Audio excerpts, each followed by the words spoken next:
Okay, we're going to look at Marin's freestyle. Good start. Good dolphin kicks. The one thing I like about your freestyle is that the kick is very consistent, and that's what we talked about in the lecture, which was a consistent kick is going to give you the motor behind the stroke to keep it going. And if you have a consistent kick with the motor going, what's going to happen is you're going to take a lot less strokes.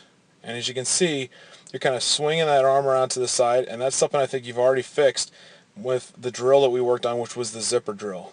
And you want to get that hand more in close to the body, but you also do not want to bend that wrist.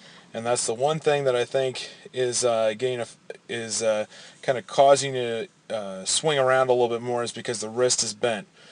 When you do that, you can kind of see right now the arm's out in front, but the body's kind of going this way, and as you swing that arm around, it's going to go this way instead of rotating on the axis and staying right on top of that black line.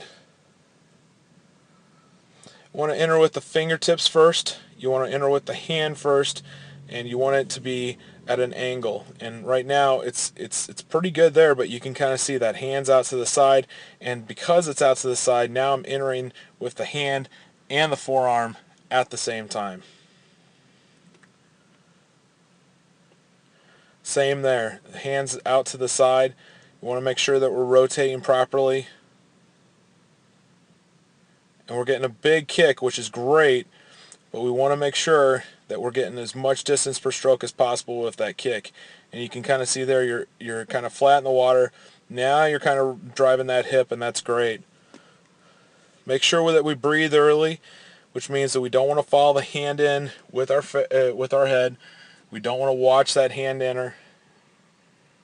But overall, great job. I think you got a great freestyle, and keep up the good work. Okay, we're going to look at Marin's freestyle. Good dolphin kicks underwater. Good head position. Head could be a little bit lower. That's more of a 1 position. Okay, you remember what Coach Beth talked about? We want to stay in 0 position. That typically happens when we breathe. We change that head position. Now we're in a 0, which is interesting because usually if somebody is in a 1 position, or a 0 position before the breath, they usually end up at a 1 or a 2 after it.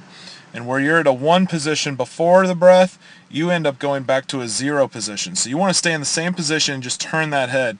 Other thing is, watch how much you're kicking with the knee. The kicking with the knee is going to create a more of a bounce to the stroke. The other thing, and then I'll let you look at it in full speed, is here I'm extending out, but you can see I'm flat. I want to drive that hip more to get more distance per stroke. And then I want to bend from the elbow right here. So right now what I want to do is I want to bend that elbow, bring that forearm down with the hand down, and that's going to create one big paddle that's going to create more of an efficient stroke. So watch that. Try not to kick cross over with the kick. That's just going to take some practice, doing more kick sets in practice and those type of things.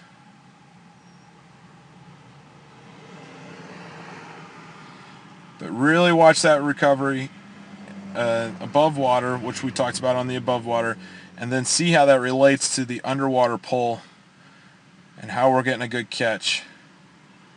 Okay, that's one thing to look at. But great job. Keep up the good work.